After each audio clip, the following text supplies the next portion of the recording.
What's up, guys, and welcome to another FIFA 17 Legend review. Once again, we're going to be reviewing a new legend on FIFA, and for the first time, guys, Dutch and Arsenal legend Marc Overmars is on FIFA. Now, guys, this card was highly touted ever since it's been released, and the stats for it have been released. 94 pace puts him at one of the fastest cards on the game, as well as the fastest legends. I think Pele has 95 pace, maybe the only one that has more pace than Marc Overmars, who is in the left mid position. I have him here in a basic BPL team, guys. I went with a 4-3-3 fourth variation, which I haven't been running much this FIFA. And I kind of, in some games, switched to the 4-1-2-1-2, which I usually run, and put him at striker. So you'll be getting a couple different looks at Overmars. Now, guys, this guy is super hyped up, and I'm not going to lie, I was a little disappointed, and I'll get into that a little bit later. Won't give away too many spoilers. Let's go ahead now and take a look at his face card stats.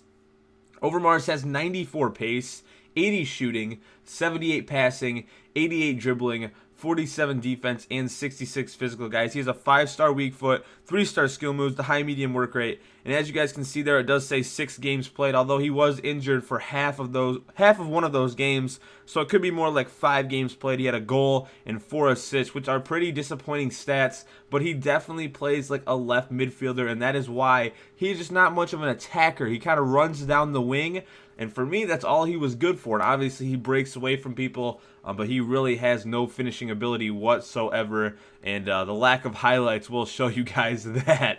But let's go ahead now, guys. We'll take a look at the in-game stats. Then we'll talk about his pros and cons as a legend, and look at some highlights from the games that I played. Overmars' in-game stats, guys: 88 attack positioning, 96 acceleration, 89 agility, 92 balance, 93 reactions and sprint speed, as well as 90 stamina. He has 85 ball control, 89 dribbling, 86 long shots, and 83 shot power with the 5-star weak foot, 3-star skill moves, and that high medium work rate. Guys, he also has a speedster, dribbler, and acrobat specialities, and unfortunately does not have any traits. Basically, if you guys are looking to pick up this card, you can expect him to run down the wing with pace and have some decent dribbling, and that's about all you can expect from Marc Overmars.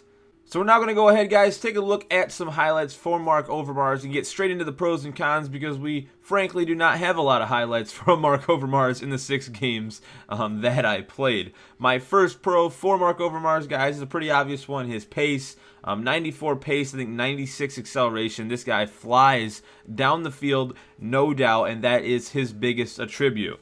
Second is his weak foot, guys. A 5-star weak foot on any player is good. Didn't really get to use it that much with Marc Overmars. Obviously a terrible shot there with his dominant foot, but I think I did score my only goal with his right foot, which is right there, which isn't that bad, I guess. So his 5-star weak foot is definitely a pro. And then now we're going to get into the cons, which could be a pretty long list, but I limited it to 3.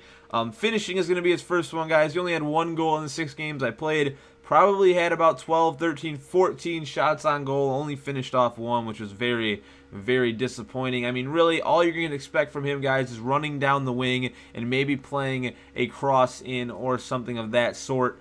I really just don't expect him to score goals for you.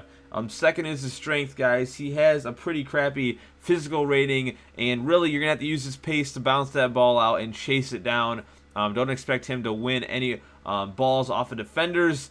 Basically, you're going to have to use his pace, and that's pretty much what you're going to have to rely on when using this card. My third con, excuse me, is his just overall influence on the game.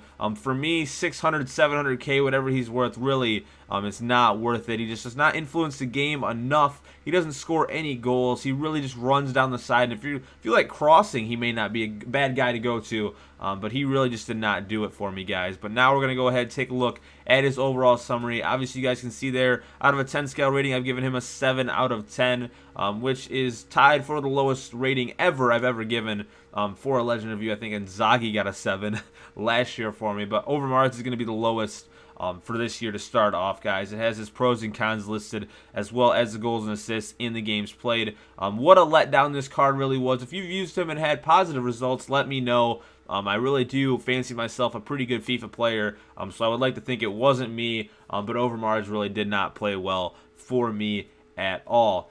Hope you guys enjoyed this video, guys. As always, feedback is appreciated. Feeling crazy, hit that like or subscribe button. If you're new around here, hit that subscribe button so you can get some updates on when my new reviews and FIFA Online Career Mode videos go out. Go check out the other users in the FIFA Online Career Mode, which is another series I'm doing down below. Please go check that out.